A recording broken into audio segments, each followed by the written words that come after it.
The following is the Adrian, Missouri Board of Alderman meeting, March 15th, 2023, courtesy of Mid-America Live News. Any personal appearances? See if anybody is signed in. No one is signed in, sir. Nobody signed in, so we'll move right into department reports. Emergency management. What do you got for us, kid? Everything's fine. Storm siren test went off without fail, which is good. Yeah. So hopefully we won't need them this year.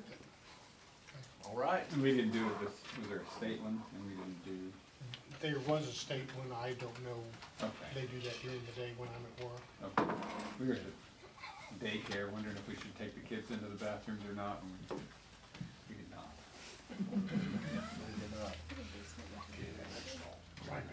We're supposed to. Chief we practice Disney. to go in the nursery, cause we don't like everything. Don't really have much. We're gonna be participating this weekend, I guess, in the 5K event they're having out at the park. Let me make sure you understand. Participate means we're gonna be there to watch. Just clear that up. And tomorrow, weather permitting and everything, I do have it scheduled for them to come and service all of our air packs and do our annual on the air packs and the compressor and all that kind of stuff. They'll be in to take care of that. So Ryan, you all may see activity over there at the station tomorrow. Okay. And that's who it is. Won't be any big deal there. Other than that, unless there's questions for me, that's all I had. Can I get mine in? Yeah, just bring it to the station.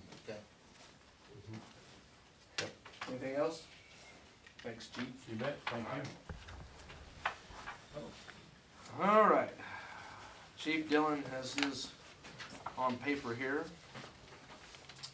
70 calls for service, no arrest, 5 citations issued, 5 incident reports generated.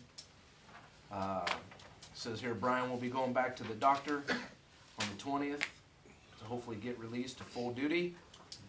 And the Charger is still in shop for repairs, waiting on parts currently. Yeah, unfortunately, that's the biggest issue is auto parts from other parts of the world and still experiencing supply chain disruption, so. Do we have a car? I mean, does he have a car to go if he comes back and it's not ready? Is there one ready for him? So, Or so straight he, out? he is back, he's on, limited light duty. Mainly anytime that he's on duty, he patrols and he doesn't do any chases or, any really apprehensions. And so what's happening is, the chief and Brian are swapping cars, so Okay. they're just working offsetting shifts. All right. What about you, Ryan? Right. So I have submitted a paper report, but I also have additional information to add to it. You'll see that I've changed the format of the banking comparison. And so what we're doing is we're just going to, I'll just report how much we're earning each month. So far, since we've made the switch, we've earned $51,000 in interest and dividends. I've also submitted a report that shows the composition of our cash and how it balances with our funds. That's submitted online, as well as the budget to actuals. In addition to that, the city has been approved for the low-income household water assistance program. And so what that is anybody that applies to the state through West Central, if they need help with their water bills, the state actually has ARPA money, and they will actually help them up to $750. And so anybody that you know that's having any challenges, just make sure that you let them know that there are programs that are available to assist them. Again, up to $750, that's the max for that program. And they simply come to you and ask, how's that work? So what they'll do is they'll actually need to contact West Central, they'll get put on the list. So the state will ask them some questions, and then the state will submit that list to us, and then anybody who's on that list, then we can apply for a reimbursement to help cover those costs. Okay, so it's a reimbursement. Well, it basically reimburses the city. I mean, we go ahead and mark their bill paid, and then we submit it to the state, and then they fund it. Okay, so they reimburse the city, not the Yes. individual. That is correct. Okay, and I'm asking because we have different types of grants going on, and some of them are paid Yeah. and some of them are reimbursements, so. Yeah. Are we putting that on the website to let people know that that's available to them, or are we Yeah. advertising that, or? We will add that to the website. Okay, perfect. We're gonna create a new page on the website of all the resources that are available to people for all sorts of assistance. That way, we have a place to direct people to, and the people that need it, we can get them help. And you may have said, I was still reading your cash balance investment sheet, how much do we have at our disposal for the water reimbursement? Oh, so it's up to $750 per person. But there's no cap on it at this point? You mean how many people in the camp per? Yeah. There's no per household cap, it's just $750 is the maximum, It's state ARPA money, yeah. Right, Per applicant, I mean, but yes. so we don't know what the cap is. okay, that was what I Yes. said, isn't a $250,000? When the money runs So, out. yeah, so, last I heard, they initially funded it, I think, with $10 million. And they said that they shouldn't have any problem funding it through September or October, which is basically the federal government's fiscal year. So we can put that on the text blast. Yes, absolutely, yep. And are we doing this for citizens in Adrian proper? Or folks So- outside? So for Who us, qualifies? because we just collect, From our customers. from our customers. But if anybody wants to use it, now, I don't know if Water District Number 5 is part of the program or not. I'm not sure if the Department of Social Services and Family Support reached out to them. They actually contacted us and asked us if we'd like to be a part of that program. So I'm not sure if that contact was made. We could definitely pass that information on to Troy. That'd be great, Okay. yeah. Is there anything on how far back it goes? I mean, is there people that we've had shut off for months that can finally get their water back on? Actually, most of the customers that we have that get their water turned off, most of them have their water turned back on within 2 days. That's good. Yeah, so, But you know, if we had a bunch of people out there that just haven't had water for 3 months, like, go knock on their door. yeah. Actually, there hasn't been very many Okay. people in that situation. And most of the time, if somebody's in that situation, if they come and contact us, we work with them. I mean, you know, Ryan, can I get some, back, what you were talking about before, that second report that you've created, which, thank you for doing that. Demand and time deposits, what's that mean? so basically that is, those are our cash accounts at the bank. Okay, Our banking accounts. Alright. So, and we have so when I came to Adrian, we had 40 accounts, 40 checking accounts, checking and savings accounts. We now have 2 checking accounts. We have the ARPA account, which we're gonna talk about later tonight, and then we have our general account, which everything flows through. And so the demand and time deposits, those are our checking accounts. okay. Yes. Second on my list, we were approved for the firefighter grant. So we have $40,000 to spend, which we have a list of items. A lot of them are on back order, and hopefully they come in soon. And what that was a $20,000 grant that required a $20,000 match from us. So a total of $40,000 to use there. We've started the process with First Tech for our online banking for online water bill payments. It's gonna take a little bit to get all the infrastructure set up, but then they will be able to do debit and credit card online. They will be able to do ACH payments online to where it's just drafted every month, whatever the amount is due. That will just be pulled out if they wanna set that up. We will also be able to take credit or debit cards at the window. So we'll be able to do all those things, which will be, That's hallelujah. That's all that is right there. so hopefully we can get that process set up pretty quickly. It just all depends on how well their platform communicates with our platform, and so our IT people are starting to talk now. And so, when I have more information, I will send that out to you guys so that you are in the loop on that. Next week, I'm meeting with all the department heads to go over the new budget. We're gonna start each department will have input into building the budget. And so, department heads, that meeting is next week. So the question that I have of you, what I would like to do is set up a public meeting to do kind of a work session on the budget, to where we bring all the department head asks before you, and you can ask questions and really have a lot of input into that process. Would you like to do that in an evening, or do you want to do that on like a Saturday morning, Saturday afternoon? That way, I want to encourage the public to be a part of that. Now, they won't have input, they will just be able to observe that process. And so we can either do it on an evening or a weekend, whatever you would like. And so you don't have to make that decision tonight. We When can- are you gonna get together with them though? All next week, so it's. All next week, Yes, okay. all next week. Go ahead, Isn't Jim. that what the finance committee's supposed to do? Well, that's part of the process, absolutely. This was just the kind of the public and the work session portion of it. And so we need to schedule the time with the finance committee as well. Well, I just don't see any point in the finance committee if we're gonna meet with the entire board beforehand. It's just gonna, Well, the finance committee will also have the ability for input, which is kind of the citizen portion of it. But that's really your call.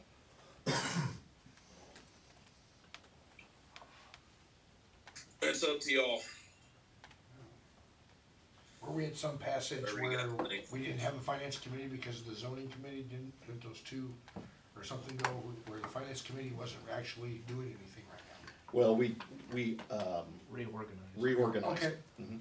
But part of the budget process is still part that's under their purview.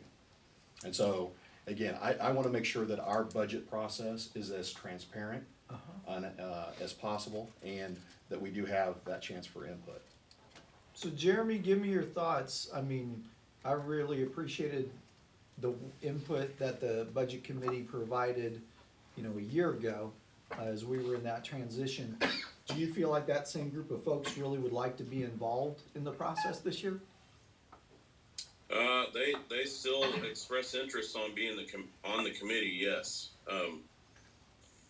Then why- Personally, from my own standpoint, if this is kind of selfish, but I don't see any reason for me to come to a board meeting where we have a discussion about finances with the public and make a bunch of decisions, and then also go to a finance committee meeting where we talk about the decisions that we already made.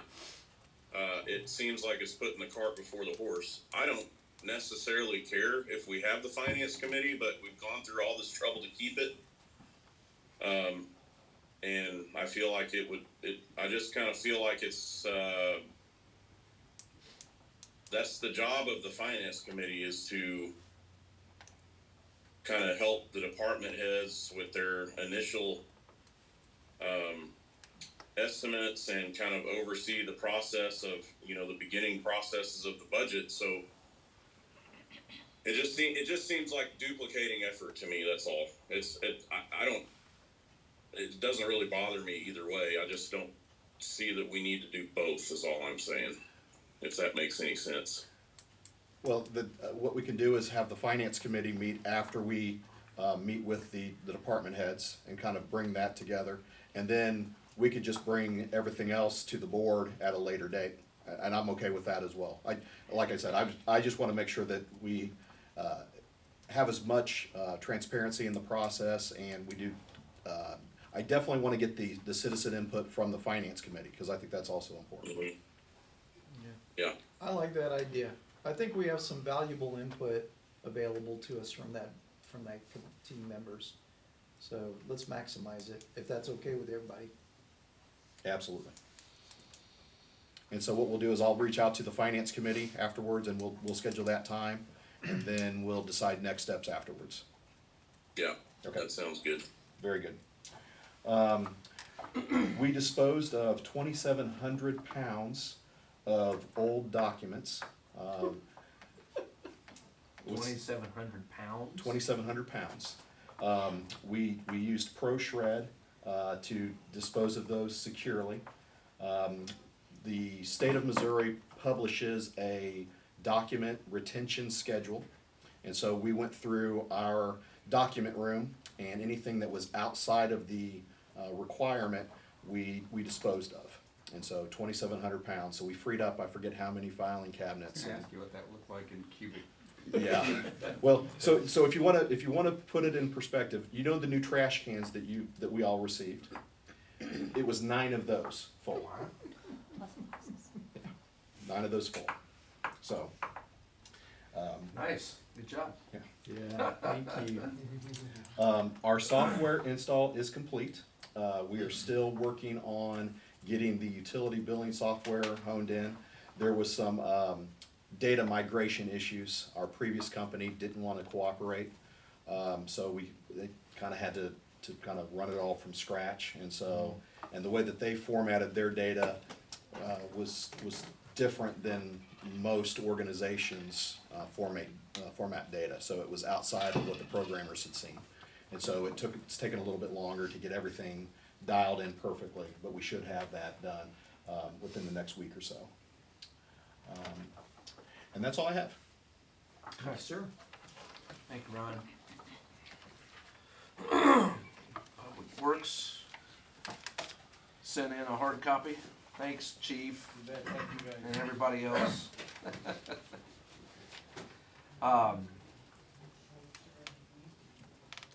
Let's see. I'll let you guys get a chance to go over it real fast. If you have any questions, please feel free to ask Mr. Wayne. Westcoat. You know, I will draw your attention to the installation of the water meters.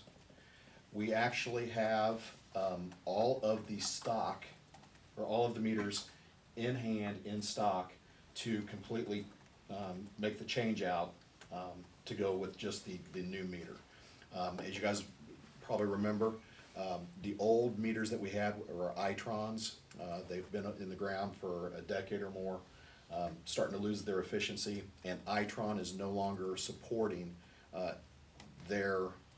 the product that we had. That platform, yeah. Mhm. And so we were gonna have to switch to something. They started the transition to Census year and a half, couple years ago.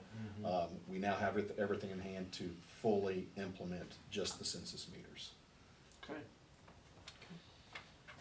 Ryan, How you many mind- census meters are in the ground already? I think we have all but, is it 150? I think there's 150 left to install, Okay. I believe. That's not bad. Fabulous. Hey, Ryan, on that, back it up just a little bit, met with Deer Creek Township about the expense of repair to Outer Road. Is there anything worth sharing there? And so we had those conversations, and they are on board for helping. They know they committed. Unfortunately, the townships don't have a lot of money. And so what we're gonna do is, we're going to get a few more estimates. We're gonna put that out for bid.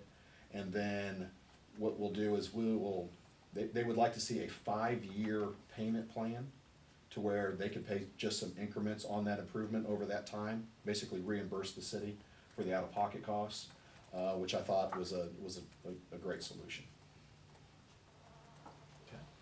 And so when I get those numbers together, I will bring them to the board before we submit them to their district. So are our employees, so virtual training classes for credit hours, are there a certain number of hours they're required to do? Yeah, every year? they all have certain licenses that they have to maintain. And so, fortunately, one of the good things that came out of the pandemic is that more and more training went online, either through Zoom classes or WebEx classes. And so, over the last couple of weeks, Mark and Matthew, and I think even Richard, have been attending the classes here at City Hall so that they get their licenses renewed. Good, okay.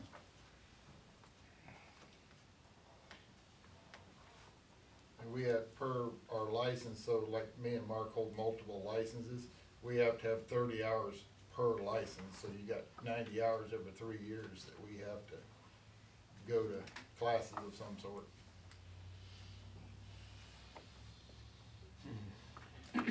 could be quite a process. Anybody have anything else for the Public Works report? All right, moving on. Tom?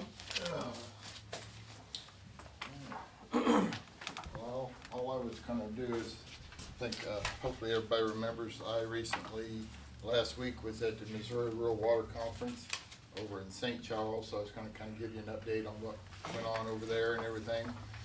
The first thing I have to say is, the first session kinda surprised a bunch of us. They handed out, years of service medals, which they've never done before and stuff, so I ended up going on stage and I got my 20-year medal. And while I was there, I ended up picking up another award for Mark for 40 years. Wow. And I don't know, a little side note, I don't know if you all know this or not, we all have, like I say, our licenses have numbers on them. Mark's license number is 1500. He was the 1500th person in the state of Missouri to get a license.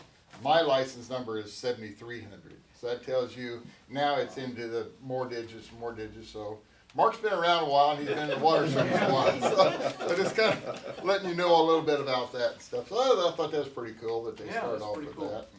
Kind of rewards people for that. Some of the things that I wanted to go over to that seminar for is updates on the PFAs and the lead and copper rules that are coming down. Basically, the PFAs, they don't know what the heck they're doing yet, to be honest. There's no regulation yet. There's nothing. They have very few treatments that they think is going to work. So it's still up in the air. Basically, information that the new EPA director has brought all this down and everything. And to give you a background, the PFAs have been around forever. And they're what they call a forever chemical. They don't ever go away. You're going to have them. What they're talking about now is making the regulation 0.004 parts per trillion, which is the lowest measurable amount ever. You can't never get under that. So basically, everybody's going to have them. And like I say, Ryan got us into the deal with the class action that we can help get that. Well, there's also a vote coming up that they are trying to get $30 billion to help systems counteract these. But they're kind of getting the cart before the horse, and they're saying now really $40 billion is what it's going to take to get all this. Carbon has been one solution that have kind of helped in the situation. The other one is ozone. We don't want to do ozone. That's the most expensive disinfectant you can ever think of. So we don't ever want to go that way. So the best information I got out of that is just wait and see what they come up with. It's still up in the arms. It's in EPA, and EPA passes down to DNR, and DNR makes us do what we have to do. So until they really come up with true blue anything, and also found out that they can get false positives off the tests they're sending out right now. I found this out from my brother. He's the supervisor of Unity Village water plant. And he turned in a sample and alarms went off and DNR come sampled and it was a false positive. So the test ain't even really done right yet. They don't have no regulations. It's still up in the arms. We don't know what we're going to do with it yet. But it is there and it is coming down because EPA is wanting to do something about it. The next thing was the lead and copper rules. This is coming down pretty rapidly. And what they're wanting to do is every system has to do an inventory of the lead in their systems, which is fairly easy in our systems other than the households. They're wanting to inventory households too. It's getting ugly, and I mean ugly in a hurry. And we have till October of 2024 to come up with this inventory. So they want us to fill out these worksheets and everything on what lines we might have here and there and stuff, So it's just an inventory right now. They're not yet coming down and saying, well, you're gonna pull that out of the ground and replace it. But what they're wanting us to do is contact homeowners that we know was built after 1993 when the lead ban came in effect. And that's something else I gotta do. I gotta research ordinances and when we took it in effect, and then I gotta go out and say, okay, this house was built in 1923, so I gotta research it more. Ask the people if they know what kind of lines in there. Well, nobody's gonna know what kind of lines are in their house. That's, Especially it's a old given. houses. They're saying that we then need to ask permission to come into their house and affect that, which is, that's where the ugly part's gonna come in. And also, and we asked them, several of us asked them, so well, you know, you can put down on your worksheet unknown on 508 West 8th Street, whatever. You can put that down as unknown. You put too many unknowns, you're red flag and you get a violation. They're gonna hit us and it's gonna get ugly. So And who's it's gonna assume financial responsibility for all of it? So the upside to this, I actually applied for a grant and we were awarded $200,000 to do this inventory. The downside, and now is looking more like an upside, is that we cannot use city staff No. as part of this grant. So we That, will that have was to have one thing they said about those grants, that you gotta use an outside contractor. outside contractor. So it won't be our staff that are going and talking to the customer saying, can we come in your house? It'll be somebody that we contract with. And so, initially I thought that was a downside. Now I'm thinking that's an upside. It could be better. Yeah, so. I mean, the only thing I've come up with so far, and like I say, I'm gonna have to start working on it rapidly unless we do a contractor, is, you know, I'm gonna have to talk to Mark and stuff, and we're gonna have to go around and see what the system is first. Then I'm gonna have to talk to plumbers. That's the only other thing. I can go talk to Andy. He said, okay, you put the plumbing in this house, what's in there? He may or may not know. It's, like you say, there's gonna be, in my opinion, there's gonna be lawsuits over it. There's gonna be a lot of invasion of privacy deals. It's gonna be, so.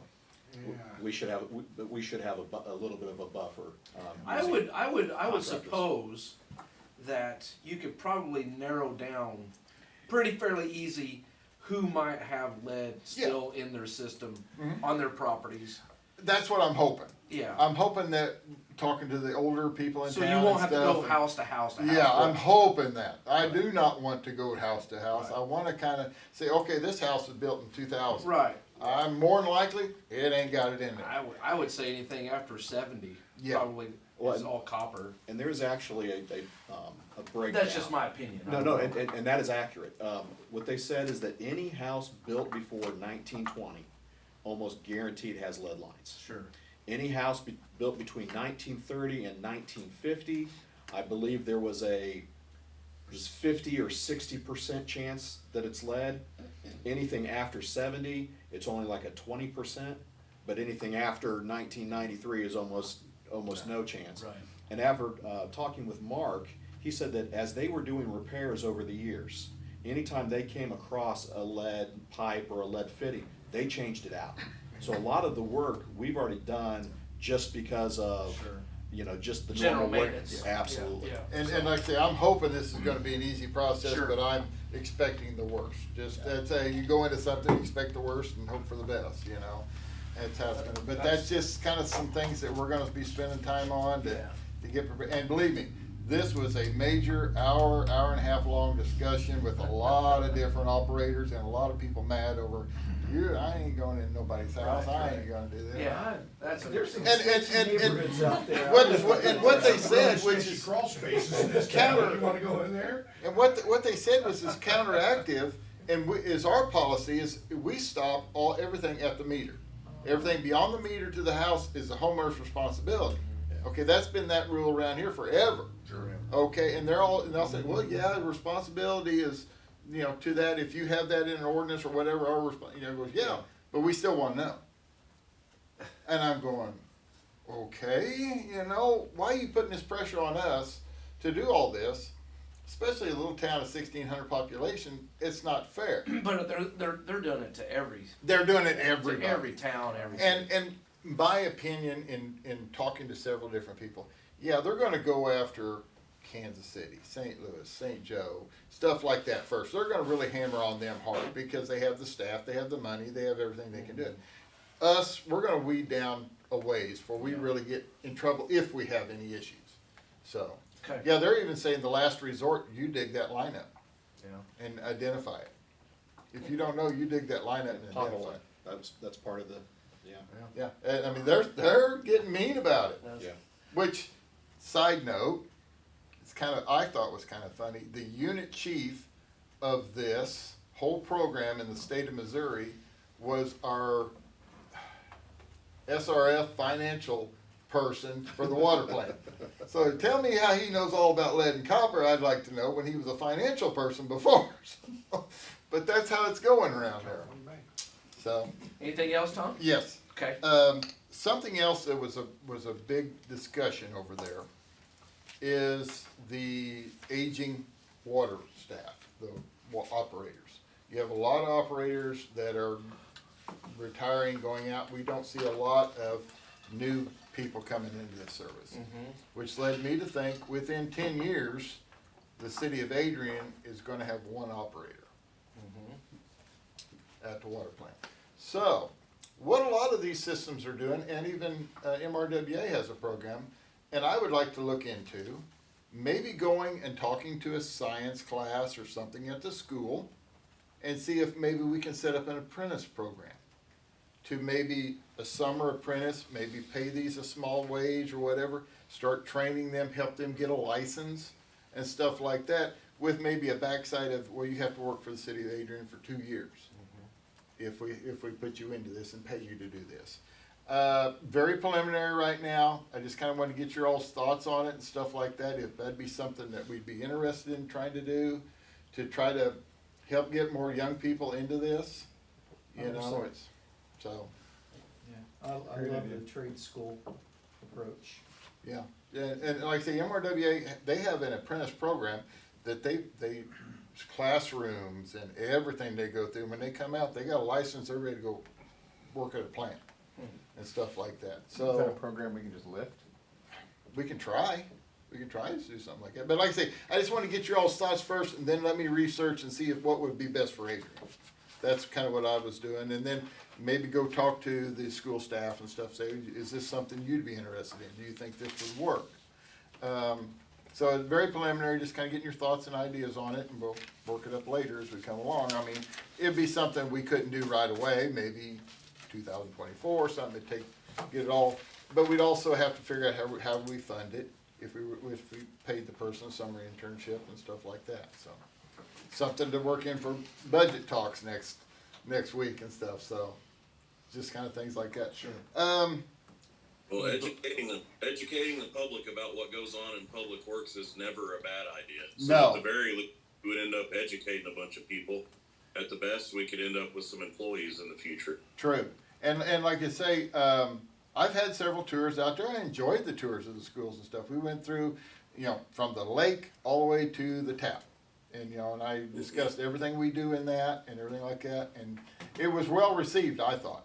And I love doing those kind of things. I'm a talker. I like talking to them and stuff like that. Explain it, no big deal.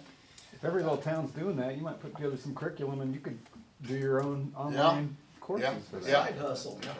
I got no side hustles. I don't need no more. No more for that. That's Mr. Side Hustle right there. All right, and I'm gonna finish up with our future projects that we're looking at to do, water tower, the lagoon, stuff like that. I talked with several engineers and people like that. I got several cards. I got a lot of things like that. So I kind of prepped them on kind of what we're thinking. I have several people very interested in talking to us on doing something about putting a new tower up and irrigating the lagoon and stuff like that. So what I do is I talk to other people I know and so who would you recommend and stuff like that. So that's where I gravitated to. Say, well, yeah, they got a good reputation. So that's the cards and stuff I purposely went and picked up. Good. So talk to them like that. But Any questions for me? That's about all I have. You know, I would just like to add, Uh-huh. the point that Tom makes is an excellent one. It is. You know, going to training opportunities, you know, not only do you get the knowledge of whatever training's provided, but you also have that opportunity to network with professionals and with other people who are going through the same issues that we are, and we can learn from that experience. Which is why I would encourage each of you to look for training opportunities as well. There's no telling what you could learn from a different city, you know, in the aldermen or the council members that are going through an issue, that it's just an invaluable resource. Well, good point there, Ryan. I mean, I picked up, off of talking to another guy, how to dose my permanganate better so I don't overfeed it.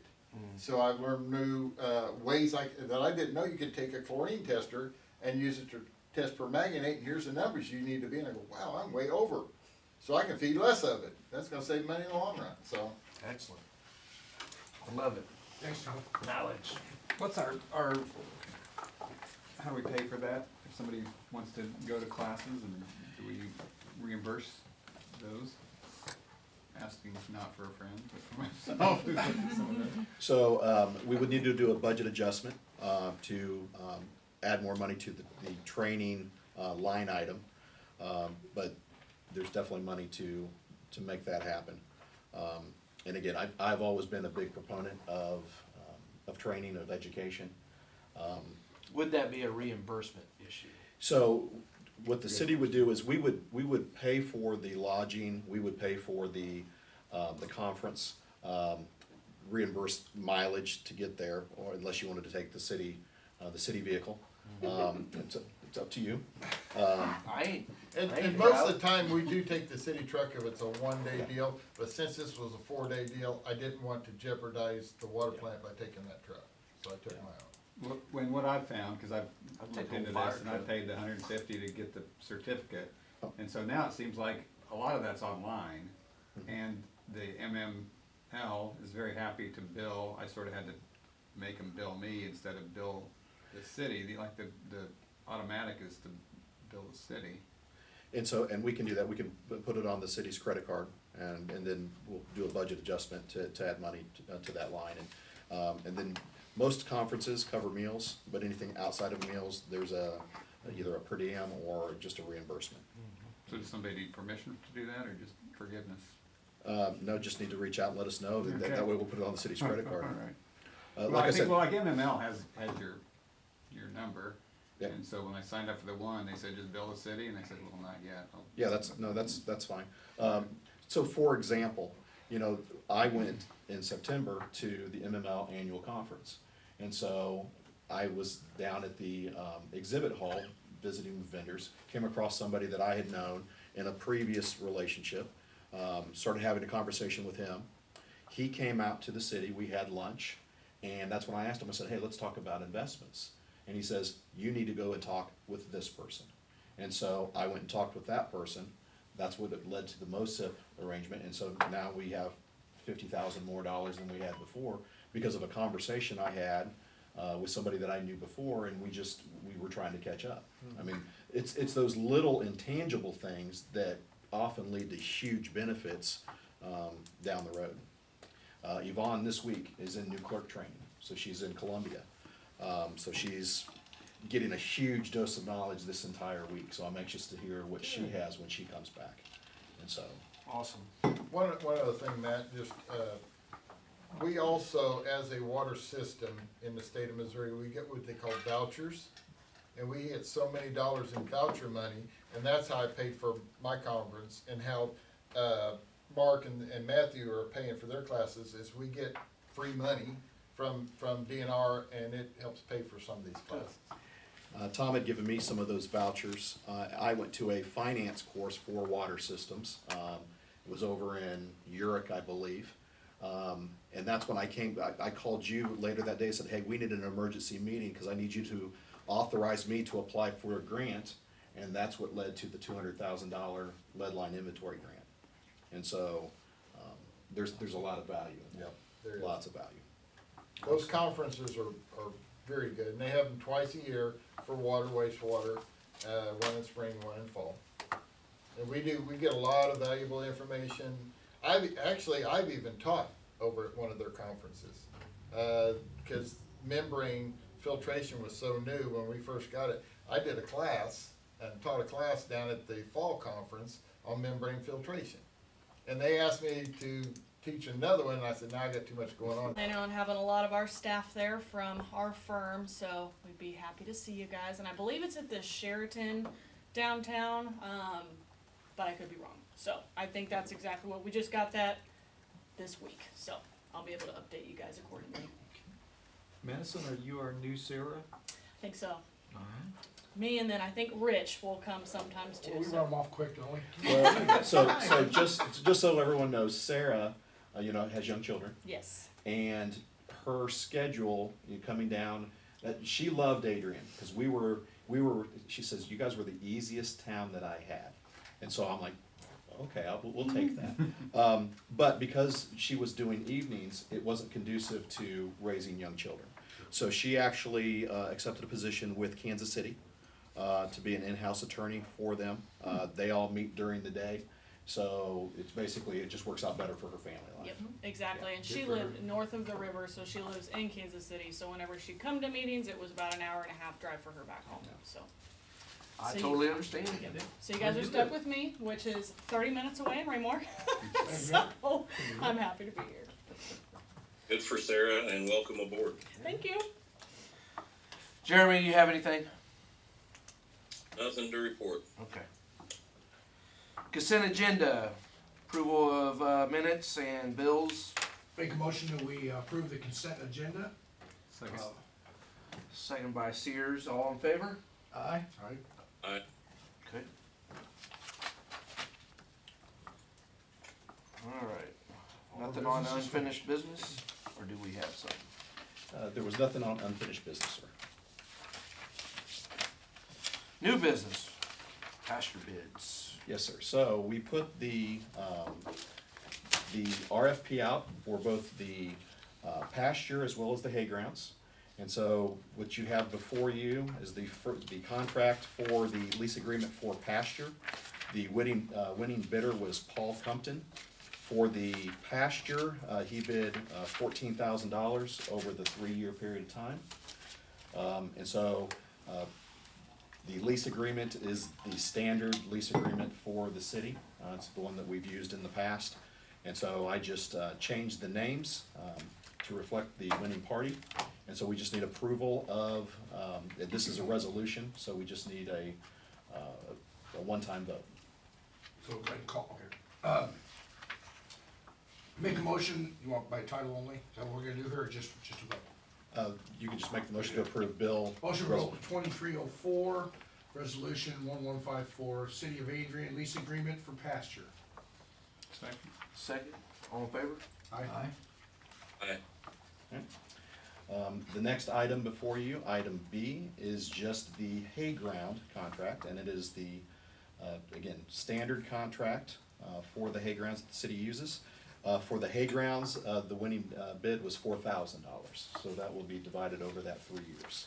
So am I correct, the area behind the arena, just south of the arena, Mhm. is that considered hay ground, or is that what you call it? So the way that is that it is included, I wanna make sure that I say this correctly. So the 30 acres that's included in the hay ground does not include that area. That area has always been allowed to be in the hay grounds, but it's not in that 30 acres. So they can hay it, but they've never put it in formally part of the bid, so that if there's an event and it gets demolished, it's not part of Okay, that. that's what I was gonna get at, is they're So- not expecting that by any means. Correct. So that way So if it's- something happens there, okay. That's gotcha. correct. So it's Okay. included, but it's not actually a part of the 30 acres that was paid for. Bonus ground.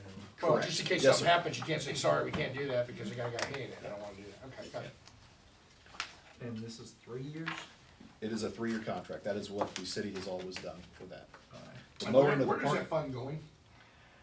So, it has been it's my understanding that actually goes into the general fund, that the hay grounds and the pasture is not part of the park, that it has always been outside of that. Unless you guys would like to change that. I personally like to change that. I think the park needs all the funding it can get. I don't have a problem That's with part of the a park. discussion of it. I'd be interested in looking at the history of it to figure out how it got that way. You know, after some of the conversations that I've had, being a part of the park, I started doing a little research and trying to figure out exactly, you know, because it is a common either question or misunderstanding or what have you. So it definitely warrants conversation, Yeah, discussion, and a decision. What I would like to do, if you are all in agreement, is that once you come to some type of consensus, then let's memorialize that and either with an ordinance or a resolution. That way, we resolve the question going forward. Okay. Guys, do you have I- any history I can associated give you a with little that? history on it and stuff like that. Okay, the pasture ground has always been pasture out there. And it's always been rented as pasture. When the new reservoir was put in, then we had all this ground around it that city employees had to mow and maintain. And it was brought up one council meeting that why don't we use this and rent it out for bids for hay ground so we don't have to spend fuel mowing it all the time. So that's kind of the history on how it all started. And I don't know where the monies went or nothing like that. I'm not financial, but I'm just giving you a background on how it was. Now, the pasture's always been a pasture that goes around the gun club and stuff like that. And it's just always been a pasture that was rented. But it, you know, the ground belongs to the city, so I guess if we ever wanted to at some point, we could put something out there. So, Okay. I said, I'm not so concerned about all that over there, cause that's always been that way, but that little space of land behind the arena can be used for a lot of things, and I think a lot of people don't understand that we can cut that down, we can mow that down, you can put something there, cause in the past, there's been mud runs there and other, I haven't participated in any of those, but I understand that back in the day, there was all kinds of events on that property. I think, David, the reason they kinda did it that way is because of that, so a person that paid for hay ground, he can't come back and sue and say, well, you tore up my hay Right, well, ground. that's good to know that it's not a part of that. It's Okay, not that's part what I was worried about. I It didn't never know was that. part of it. After our last meeting, I got clarification. Okay, Yep. correct. Yep. But it just So saves we us can- from maintaining it. Sure, We definitely. can discuss more about the payment on that. Okay. At the anytime. end of this, I Sure, think. sure, we got plenty of time, Yeah, I just. yeah. Let's move on to this hay ground lease then. Okay, I'd like to make a motion, that we accept the hay, is that what you're doing? Yep. We accept the hay ground lease. This here. Do we need to say Alright, bill number Yeah. and You resolution? approve. Okay, let me get to it, that's the wrong one. Page 64. Just read it right there. Okay, bill number, I'd like to make a motion that we pass bill 2305, resolution 1155, hay ground lease for 2023. Second. Jeremy seconds it. All in favor? Aye.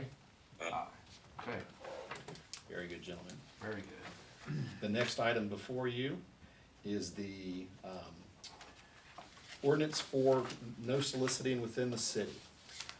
As you remember, on the last Board of Alderman meeting, you repealed the previous no soliciting so that the Girl Scouts could distribute cookies, which I understand that was a successful venture. And so now we are we are reapplying. It is basically the exact same ordinance and language. The only difference is that the Girl Scouts of America, the Girl Scouts of the United States of America and the Boy Scouts of America, their products were added as ones that were accepted to be distributed. Section 2.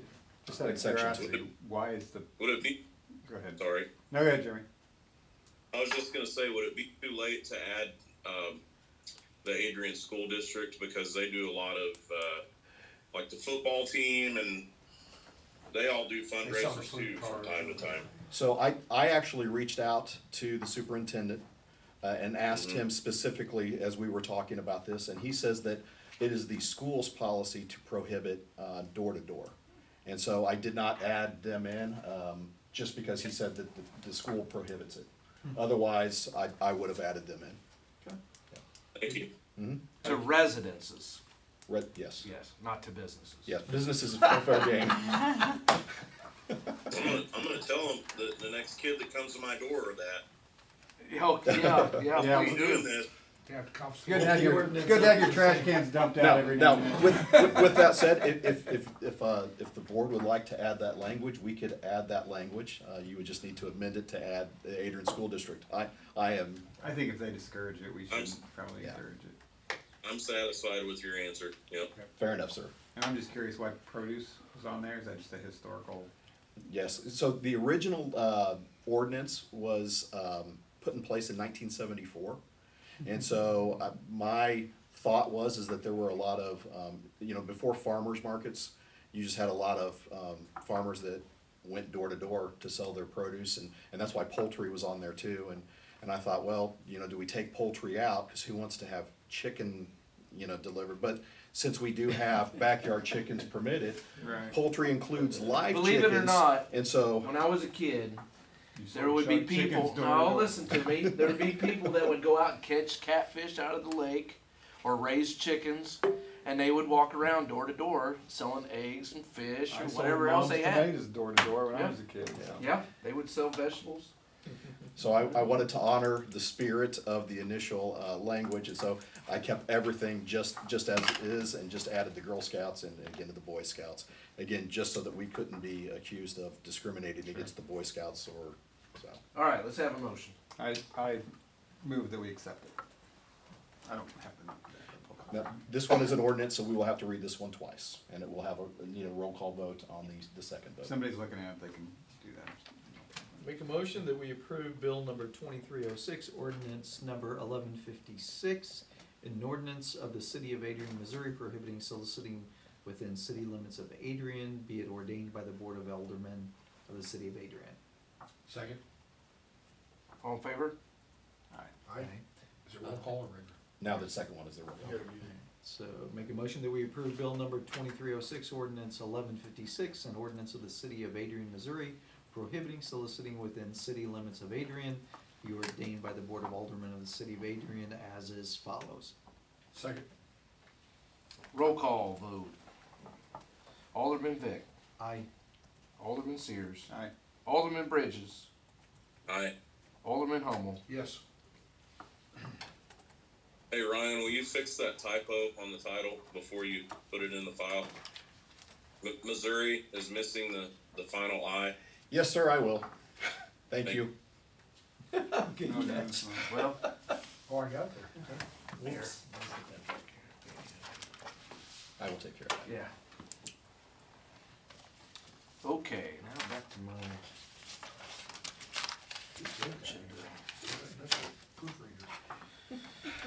ARPA fund. So the reason why I added this item to the agenda, as you know, the city was awarded ARPA funds totaling $326,000. We also, and I believe our interim administrator, David Blackburn, actually requested that we had up until, we had $10 million that can be used to replenish any lost funds that we had because of COVID. What I would like to do, right now, all that money is sitting in a checking account and it cannot earn interest. That is one of the requirements of the federal grant. We have expended money for the water meters. And so what I'd like to do is use those expenses and transfer the money equal to those expenses out of that ARPA fund back into our general fund. Not necessarily to spend it, just so that we can move it into an account that we can start earning interest on. And so I just wanted to bring that and just to see if that's something that you would like to do. Again, we'd have the money, we could earmark it for whatever we wanted to use it to, but again, replenishing expenses that we already have incurred that were permissible under the ARPA grant. So anything that has to do with wastewater, drinking water, what have you. And this is something that we had planned on doing in the budget process last year, was using ARPA money to pay for that stuff. So Right. That is correct. it's nothing different than we already planned, right? Correct. It's just basically pulling the trigger on it and moving those funds. Ryan, do we know where we stand with matching funds that have now been, that will come out of ARPA and those expenses of that 326 and change? How much of that is spent? So of the 326, 40,000 of it, I believe, is committed for the $200,000 for the lead line inventory. Yeah. And really, that's all that's committed. So we still have a chunk of change. Mhm. And do we have a 286. time limit to get that taken care of? I believe we have to have that done. I think we have to have it allocated by 24 and expended by 26. But if we move some of the expenses that we already have, then that reduces that amount that falls under that guideline, that criteria. And again, it moves it into an interest-bearing account to where we can then start using it for other purposes. What kind of number figure are you looking at for the water meters? I believe it's 137,000, but I'll get a firm number on that. And then again, one of the projects that we applied for ARPA funds that we did not get awarded because they just did not put enough. I mean, they set aside $100 million, and there was a $350 million ask. Was our wastewater repair on the west side of town and then down Main Street. So at some point, we're gonna have to have conversations, do we wanna go ahead and start applying some of the leftover to that, even though it wasn't awarded? There's some other grants that are coming up that I'm looking at to see if we can't qualify to get that project done. But if not, we'll have to start having conversations about that, and that'll be part of that, our next year budget process. And if I remember right, you said that we did not get the downtown revitalization grant, We did not. so So potentially. if we, Go ahead. sorry, go ahead. No, you go ahead, Jeremy. Okay, I was just gonna say, if we were to make a motion on this, could we put an amount up to X to be put into the general fund from the ARPA fund for the use of replenishing the money that we spent on water meters? I guess what I'm asking is, how do we put this into action legally? So what I would recommend is you just make a motion that we replenish qualified expenses for, make a motion to replenish qualified expenses using the ARPA funds that are permissible under the ARPA program.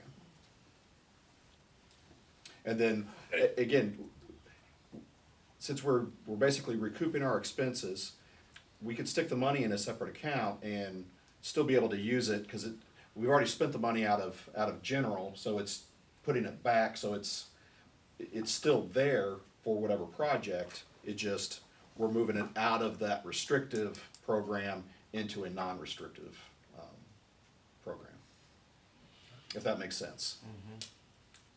Well, that was a mouthful. So no, go ahead. Make the motion to Make the do what I motion. said. Make the motion to what Ryan said. So you say so moved. Point, talk last. I do have one more question. Okay. If I didn't forget it while I just, so when, whatever amount of money, do we need to approve a specific amount, or do you just want us to, I guess we could do whatever we want, but would it be better for you if we just made this open-ended and you could take ARPA money as needed? That's one part of the question. The second part of the question is, once you put it into the general fund, you still can't spend it unless we make it a budget amendment, correct? That is correct. Okay, So so it's just in the general fund and draw interest. Yes, so what you will see is a deposit into our MOSIP account to where interest can start being applied to it, and then we'll talk about how we'd like to use it going forward. Because it couldn't in the other account, Jeremy, and once you spend that money, then it's reimbursed, now you can draw interest on it. Is that right? Yep. That's right. So you're only allowed to move what you've already spent, Yeah. that's all you're gonna be able to move right now. You can only take qualified expenses from Qualified that, expenses. yes. Alright. I make a Make a motion, motion, utilize the ARPA funds to reimburse for qualified expenses. Second. All in favor? aye, Very good. Good job. we're good.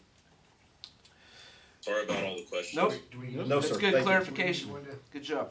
Occupancy ordinance discussion. So the reason I added this, as we start to do our codes program, our enforcement, we're gonna have individuals that do have homes that they'd like to rehab. And so at some point, we need to have the conversation of whether or not we want to issue occupancy permits so that if something doesn't meet code, then, they can't occupy that building. For another example, if we shut off water to a home permanently, is that home really livable? Well, if you don't have occupancy permits, how do you enforce those type of things? And so, this will be just another discussion topic, as we add a planning and zoning, commission. But it's something that I want you guys to start thinking about as part of this process, and bringing all the codes up to, more modern levels within the city. So I just wanted to get your thoughts if that is a path that you would like to go down, and, cause it can step on some toes, and it will be different than what's been done, in the city before. Now, would we use that company that we're gonna use, would we use them for the final? And Or will we have our people do the final? we could do it either way. We have the ability to use IBTS, to do that.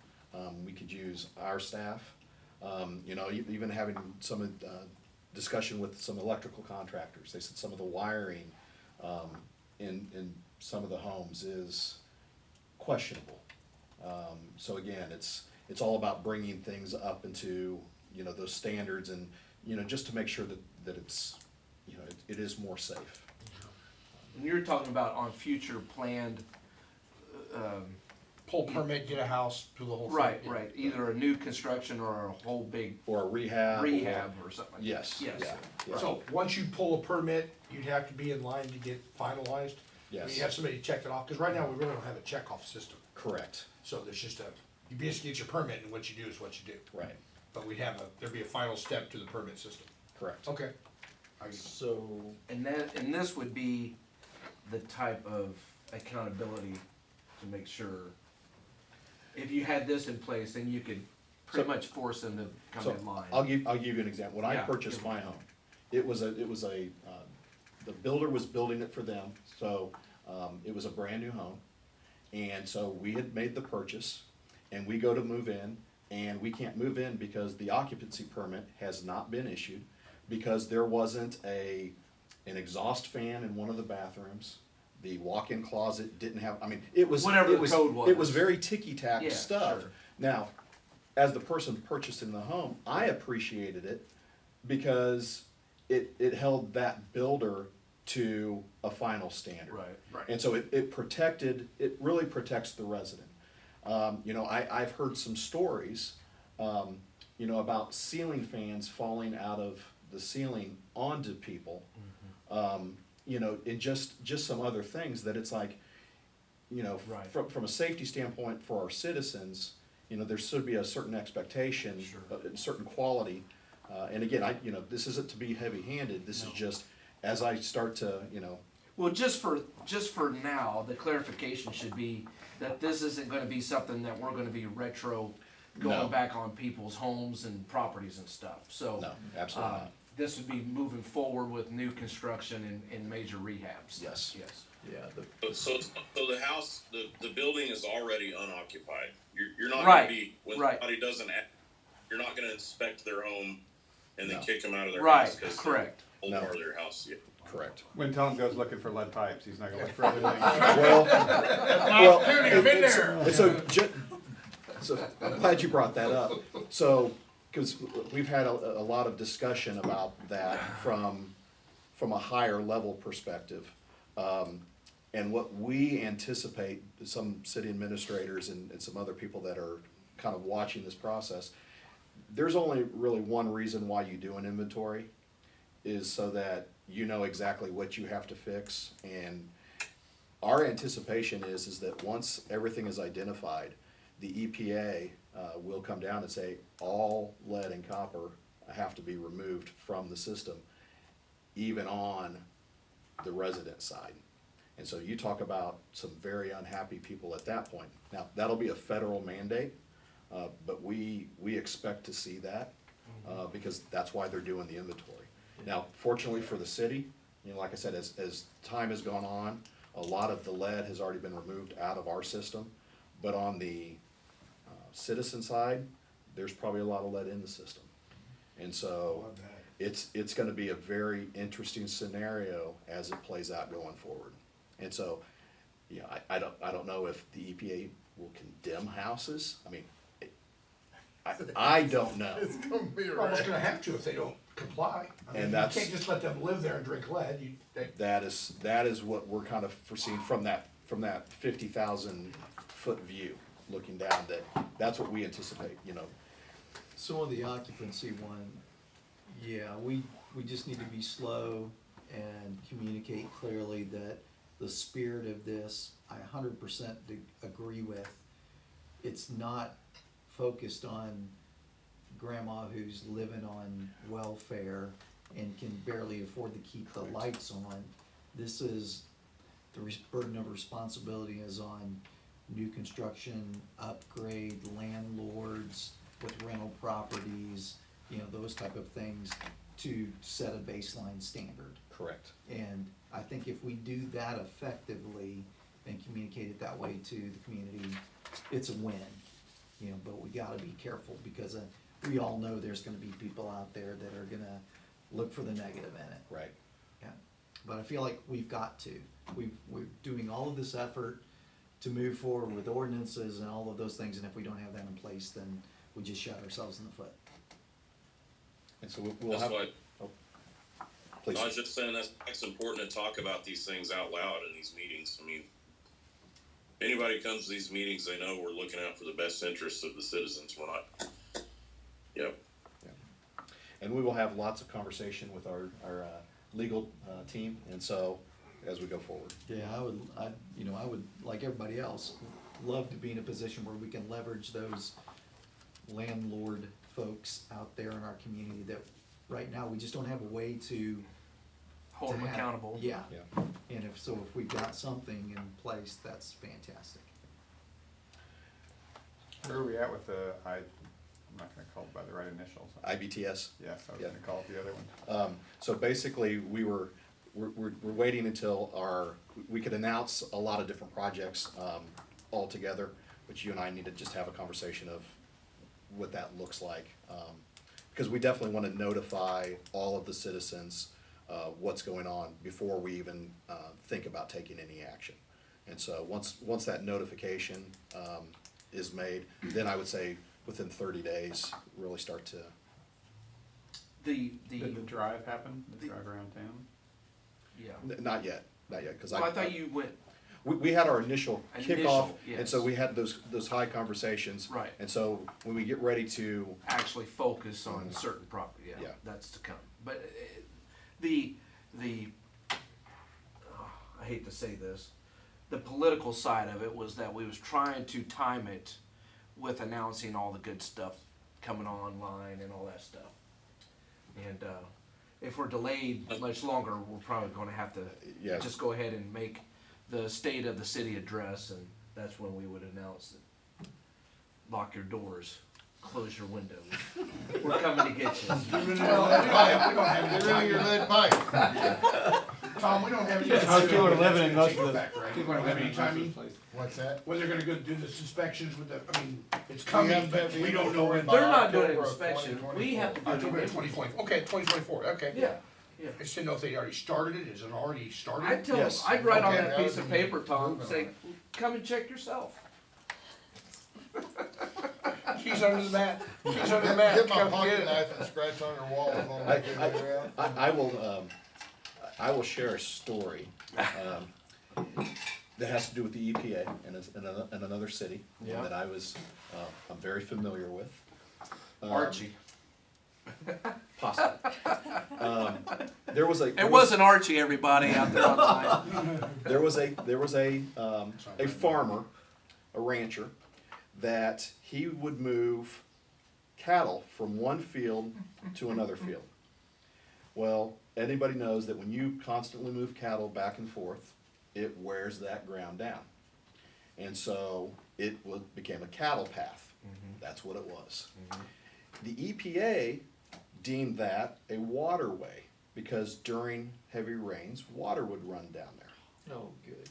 Fined this city that I'm familiar with $500,000 because it violated the water rule or whatever, and because it was a navigable waterway that was a cattle path. Now the city took litigation, and after a lengthy battle, finally settled on a $50,000 fine, which was considered a win, because usually you do not beat the EPA. Now, started off as 500,000, went down to 50. But when you're battling the EPA, usually you do not win. So, that's what you have to Another expect. side note to that is, I don't know if everybody understands this, but when different administrations go into office, they typically change the director of the EPA.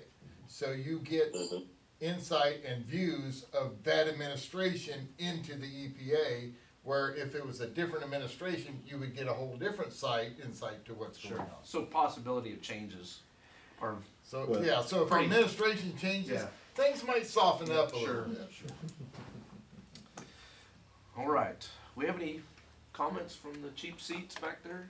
I do have one. I know, I'm from Pitcher, Oklahoma, and there's not very many people know about the lead and zinc mines, about shutting the town down as I do. Because the EPA closed the whole town down and bought everybody out in that town, Wow. and that's where I'm from, so. And one other comment, why did Tom look right at me when he said the aging water plant? And I'm just- That's a good question, Jim. I'm gonna get to I'm the bottom getting of close that. there now. That's why I said within 10 years, hopefully within 10 years. You have one feeling left, and he just heard it. He was looking for peer support is what he was looking for. That's right, yeah. Okay, so we got a few minutes here. Are we going to executive session for We anything? do not have a reason to go to executive session. All right. Thought I'd wait to bring this up in open session quorum. Are we interested in selling our water production? So many, Are you aware of the email and the information I've been getting? I have no doubt. There's 2 or 3 different companies that are actually This looking. one here is Missouri American Water. Yeah, American Water. Yeah, they're one. I Gas forget. company has Missouri their, American. gas company has their own deal. They have their own. They sent me a letter when I was interim mayor saying we'll pay you $200,000 a year and we'll take over your whole water plant. Okay. There's So a anyways, lot of it happening, a lot of it happening. A lot of places are doing that. Garden City just did. Garden City, yep. They Clinton. try to get Peculiar to do it. Peculiar didn't do it. There's a lot of pros, but there's also cons. Once you sell your water system, any profitability that's in your system, you no longer have control over. You no longer really have control over rates. So this is a permanent sell then, Yes, what they're offering. yep. And you sell- don't have control over rates, you don't have control over manpower, That is correct. any of that stuff. Certain percentages that you Personnel. elect a yearly, you can't raise more than this, can't go, Right. but, yeah, we stick And, to everything. and a lot of times they give you a large upfront settlement for the purchase. Usually it's millions of dollars. They say here that they paid Garden City $3 million for their Yes. system. I mean, Now, I can say from Garden City, cause I have experience with that, cause I talked to operators, stuff Sure. like that. Yeah. Yes, they went in there and they bought their system and they had an aging system. They have been doing through, my vendors are up there too, they're doing a lot of good things for that plant and their citizens by making their quality better. But from an operator standpoint, they come in and cut us to nothing. Sure. They pay us like half of what we were, we don't have the benefits, that coming from Clinton, cause Clinton Right. recently sold theirs and stuff, Really? and they are not happy about it. I'm not saying I wanna do this, No, at I'm all. just I'm giving you just facts. bringing it out and letting you guys know that the offer is coming. And so I didn't know, as a unified voice, if there was a no that we wanted to send back to them, or a One thing maybe. I can iterate to, why are they wanting to buy all these deals? Right. They're There's making money to be made. They're making money. There's money to be made. There is profit to be made in a water system. Go ahead, Jeremy. No, I would say at this time, we're not interested. Thanks. Yeah, we've got a good facility with a good staff. I don't see why. Yeah. And, you know, there's enough, low interest, loans that we could acquire if we need to make improvements to where it's still a manageable, our system is manageable for the city. But it's like Tom said, why are they making the press to do it? It's because there's money in it. And unfortunately, once you sell, That's it. there's no go back. Yeah. And so. I'd rather the city look into a bottling plant and bottle our water, if you wanna make more money. Ooh. Hey, it's done all over, Springfield does it. And all you gotta do is put a sticker on there that says. Right. North Kansas Because City you Price know Sharp what? Water, North And I'll Kansas tell City you, Water this, Plant. this is another Oh, fact. no, you put it in there from the springs of Springs of Adrian. Beautiful Adrian The Park. luscious, the And luscious this for a fact, and I have done this, I've proved this, I went out when the plant was first come on, I got 6 different kinds of bottled water. I put them up there and I tested every one of them against ours. We are better than 80% of them. Black Hawk Pride water. It's done. You just put a little, and maybe another filtering system at the end of it, and you pour it in the bottles. from the clear, cool streams of the Grand River. Like I said, side hustle. All right. Yeah, that's a great idea. I think that's something that we could I think it's a better idea than legitimately selling. explore into. And Yeah, we I have a mean, that's grocery better store in than town. selling out and doing some other things. Well, here's the thing. You If have we can a figure out a million way gallon per to day. make our water bills cheaper for our citizens, I'd be all about Yeah, selling that's- water. yeah. You have a system that is a 1,000,000 gallon per day plant, and the biggest we've ever done is 450,000. Yeah. We have the capacity to push more water. And we're way ahead of where we need to be at as far as, the regulations. We got some buffer for many years, don't we? Example, our regulation through the DNR for turbidity is 0.3. Our typical finished water turbidity is 0.004. I'll buy some. It, There's we gotta got be a good marketing waters in student this. out there that Now, I'm wants not to gonna do say all it that don't work taste for like chlorine, cause we can't help that. Right. You have to add chlorine to it. Well, we'll add some flavoring to the Can we final do- product. We just have to run a. Can we do the market. pink at Smart Easter market. time? Yeah, or carbon, seltzer, Yeah. put We a have seltzer carbon to our on there, take care of it. Yep. Anybody else got anything that they would like to bring up? So Well, we got a minute. educate me guys on the utilities that went skyrocketing. Why did that happen? The gas prices or whatever? Did anybody else's like? Gas is up about 21% for gas. My electricity bill is pretty much the same, but I'm never home anymore, so I don't know, I don't run a whole lot, but.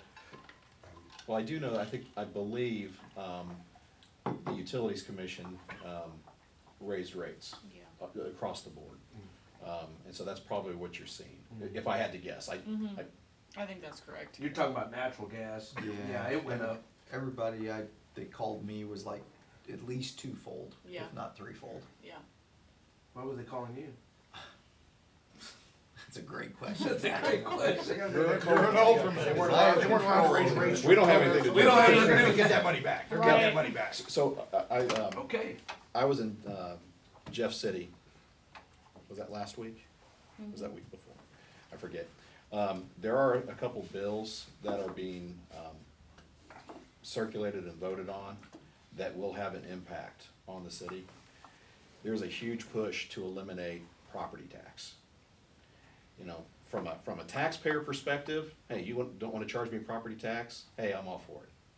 From a city perspective, where we actually receive taxes from property, that can be devastating. And a lot of the legislators, I don't think they quite understand the impact. I think there's ulterior motives having to do with school districts, that, you know, most school districts, they get all their revenue from property taxes. And so if they eliminate them, they get control of the schools, yada, yada, yada. The side effect or the unintended consequence is that we receive property taxes. And so we would lose, the park would lose a tax, I mean, we'd lose a lot of tax money. And their rebuttal was, well, your revenues are higher than they've been before. Well, a lot of it's ARPA money, you know, and yes, things do cost more, so we do get more tax, but it costs more to do roads, and it costs, you know, and they don't see that cycle. They're very, very narrowly focused. So that is on, that's on the agenda to be voted on. So if you want to reach out to your legislators and let them know that this will impact us, and it's really not a positive thing. The other thing is they're trying to vote on eliminating sales tax on specific products, eliminating sales tax on diapers, on hygiene products.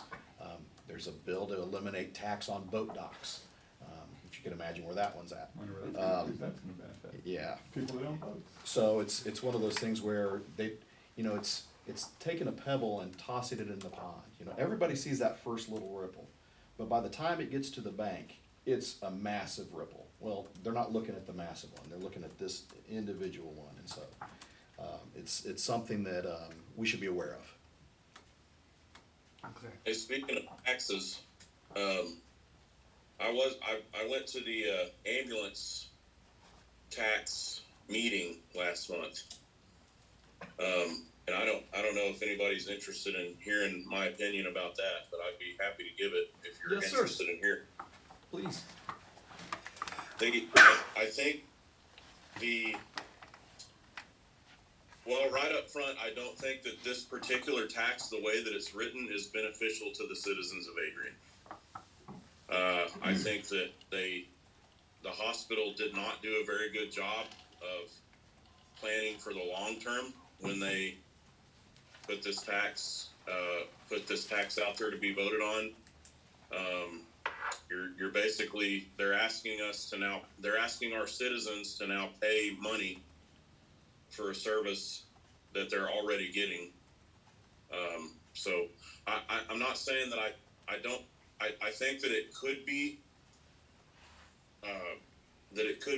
beneficial if it were written different. I just don't think that this one was very well thought out. The way I understand this is that it's a general fund tax, and they can't specify to which it goes to. So that ambiguity is very. Fund, and they promised us that they would never spend it on anything other than the ambulance, but they're not legally bound. Right. To spend it on the ambulance. And another thing that I wanted to mention is that the hospital's not running that ambulance out of the goodness of their hearts. They make money by bringing patients to their emergency room with that ambulance. You know, I would imagine a good portion of their emergency room traffic is with that ambulance. And so what they're asking the citizens to do is to prop up the hospital by paying a tax for the ambulance. I believe that there are other routes or avenues that would be more beneficial to our city that we could maybe explore in the future if this tax doesn't pass. If the tax does pass, it's going to be more difficult for us to plan in the short-term future anyway, in my opinion. So my personal stance on it is vote no, because I think we can do better for the citizens of Adrian. We, the city? Why not? I think that we could come up with some solutions, whether it be working with the hospital in the future, or whether it be looking into other means for providing ambulance service to our citizens. Yes, I think we could do better. I think we can be looking into a different way to provide our fire service coverage that could include an ambulance, but that's some strategic planning for the future. Right, and I think that this tax will prohibit us, not prohibit us, but it will make it more difficult for us it'll make it more difficult for us to plan for our own future as it relates to emergency services. And if this tax were written in such a way that it was a huge benefit to the citizens, then I'd be like, yeah, it makes sense. But they're literally asking for money from our citizens to continue doing what they're already doing. And, quite frankly, the citizens of Adrian, we've got a 15 to 20 minute minimum response time for the ambulance. It doesn't make sense to pay money for that. You already have to pay a bill anyway. There's better ways to do ambulance service. Yeah. If we're gonna have to get into paying money for it, there's better ways to do it. And if you want to do some research about that, or if you want to talk to me about it outside of this meeting, anybody, I'm more than happy to give you my opinions about it. I don't mean to say anything bad about the hospital. I think the hospital is a great thing for our county. Definitely don't want to see it go away. I just think that this tax is short-sighted at the least. And I think that they can do better, and I think that we can do better. I've got 3 family members who are either employed by the hospital or intimately associated with that part of the organization. And there's an extreme personnel leadership void that is causing this issue. And, it's an open meeting, so I'll just keep a lot of my opinion to myself, but yeah, there's a lot more to the story. Yeah, that's a good way to put it, Jeff. I felt like even at the public meeting that they had, they were withholding a lot of information that's out there to be had. So just do your research before you vote. And so if this fails, then is that something we're gonna need to start looking at sooner than later? I think so. I think if it fails, we need to start putting our heads together about the future of our EMS delivery.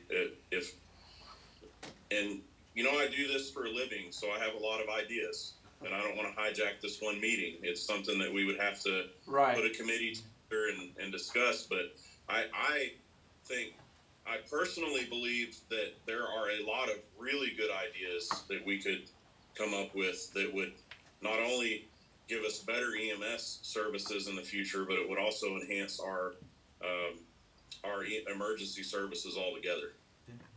Thank you, Jeremy. It's good input. What all do we have on the ballot? Because we'll meet on the 10th next month, the 4th is voting on the 4th. What do we have, Adrian?